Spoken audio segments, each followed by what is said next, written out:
with an opening statement, then we'll open the floor for questions.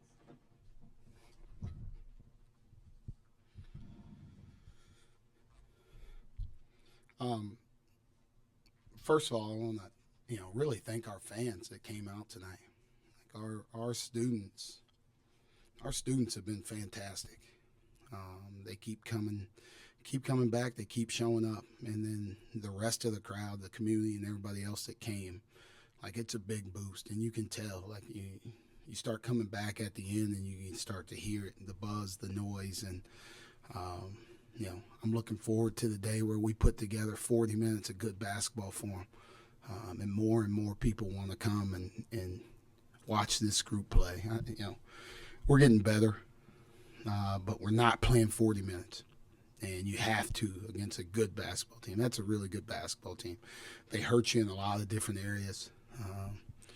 They score in the post. They got shooting. They got guys that can drive it. And they're one of the best defensive teams in the country. So, like, you got to play great when you play a team like that. You don't have to be special. You don't have to step outside of yourself. You have to be the best version of yourself and hope that's good enough. And I didn't think we were the best version of ourselves for 40 minutes. So.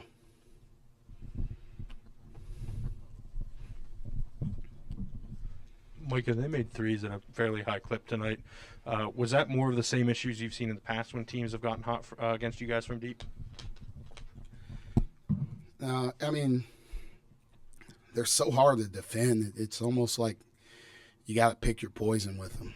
Because Liddell and Zed Key, or even Kyle Young, Joey Brunk, God, they got monsters in the paint, and they force you to. They take up a lot of your attention in the paint, But at the same time, they got Justin Arns on the perimeter. The other guys can shoot the ball, right? So there's good shooters that we're choosing to leave and rotate from. And they did a good job of passing out of the double team when we were double teaming in the first half, moving around. I think the second half, a couple of those were kind of untimely threes for us, were issues on where we got to be there. We got to close out harder. We got to be in their face so they can't get those shots off. So it's hard. They make you make a decision, like how you're going to guard them. We did a good job. Like if you'd have told me that Zed Key and E.J. Liddell were going to get 18 points, I felt pretty good about this. But the threes was the difference in the game tonight. Micah, you kind of touched on it a little bit. Well, what did the game planning look like for E.J. Liddell, and how do you think your team defended him tonight?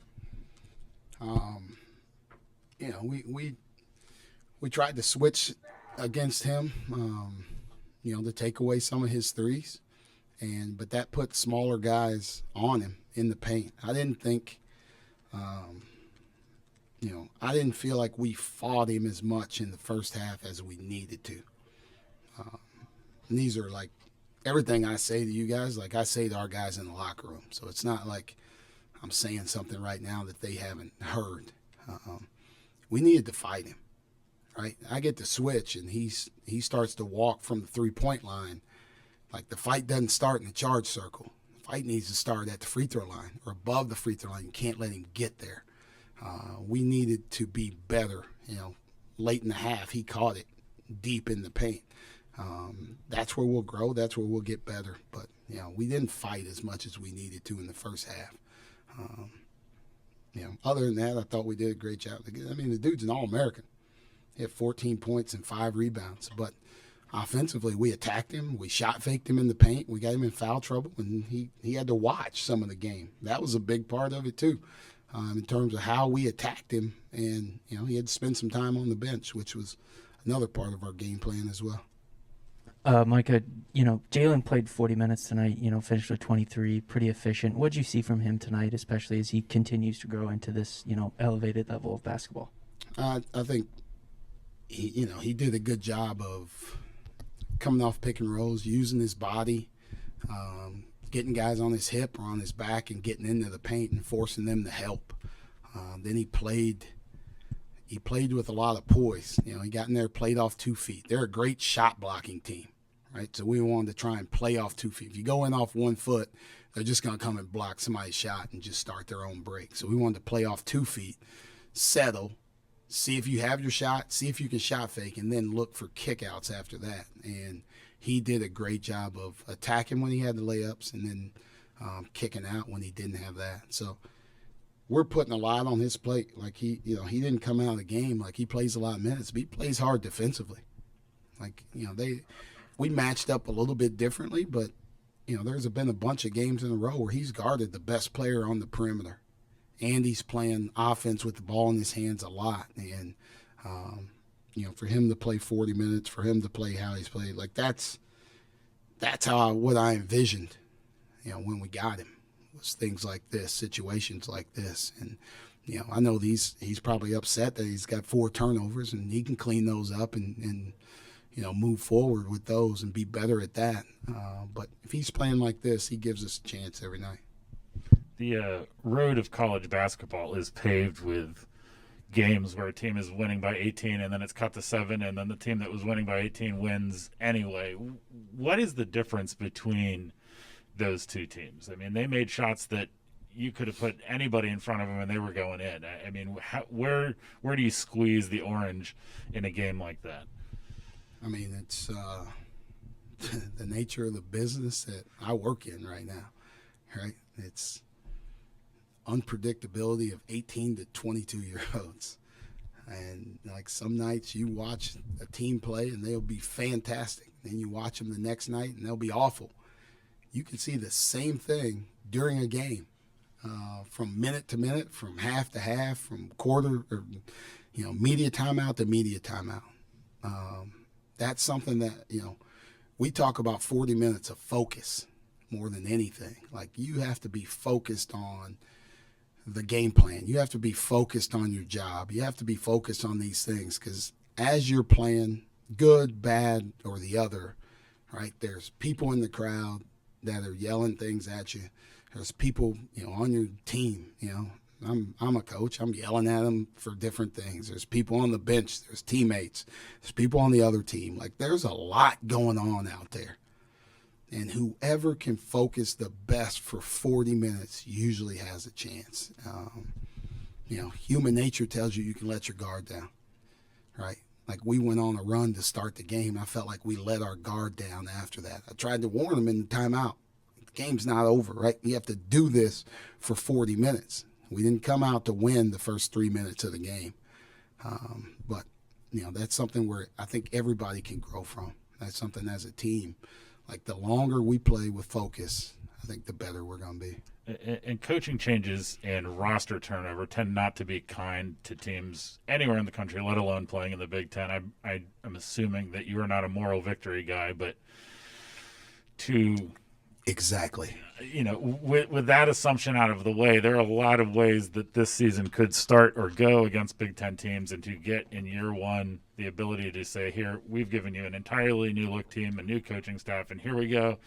And we're moderately competitive and have a chance more or less to win the game against a team that doesn't have to deal with any of those things. Is there something in there that you can take heart in? The only thing I take solace of, or the only thing I'm thinking about, is, like, how can I keep John out of foul trouble so I can play him just as much as I played Pick, right?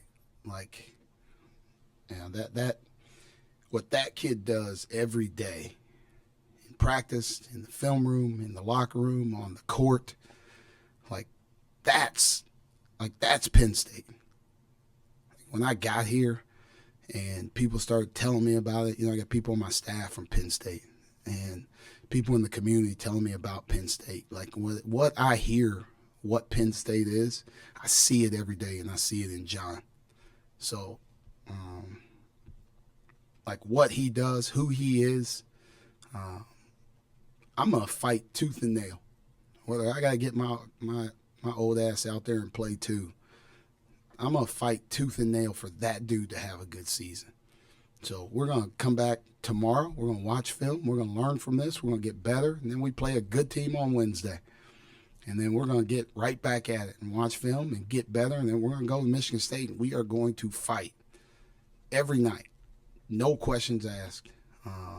And when you lay it all out there like that, you can live with the results, right? If we're not putting everything we got into our preparation, if we're not laying it all out there on the court, you don't feel good. You can't feel good about the results. Like, I don't feel good that we didn't put 40 minutes together, but how we fought in the second half, I can live with the results if we play like that the entire time. And that's all we're trying to do, no matter what this record looks like. I've been on teams that have been 4-4 before.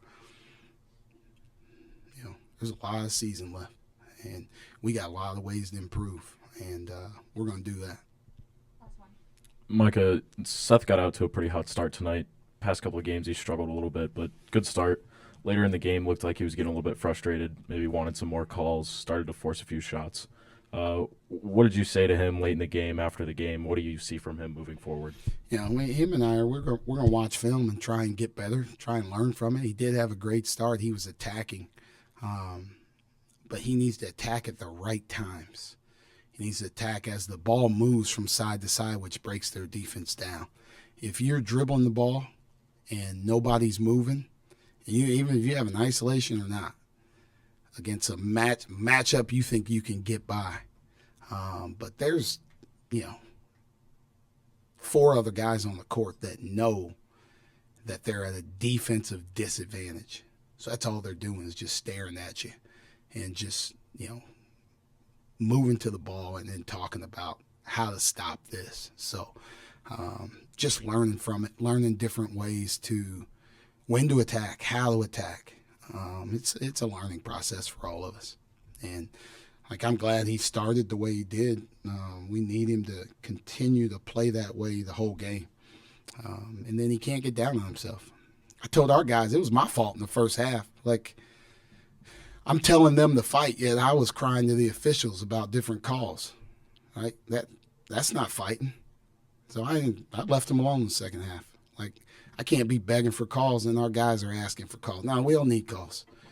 We need to knuckle up and play. We need to knuckle up and fight. So I told them, I said, hey, we need more fight. I need more fight. I need to quit asking these guys about calls, and I need to coach you guys better. And I think that's, something that Seth can do as well. Don't worry about those calls. Just play through whatever you think happened. But the more aggressive team usually gets calls, right? We didn't foul very much in the second half, but we were doing the same exact thing defensively that we did in the first half. But we were the more aggressive team, so they weren't calling it against us. The softer, less aggressive team usually fouls more, and we were that in the first half. But I was leading that charge by talking to the officials, by being on the officials about things that didn't matter in the basketball game. Thanks, Coach. Thank you, guys. I have John and Jalen giving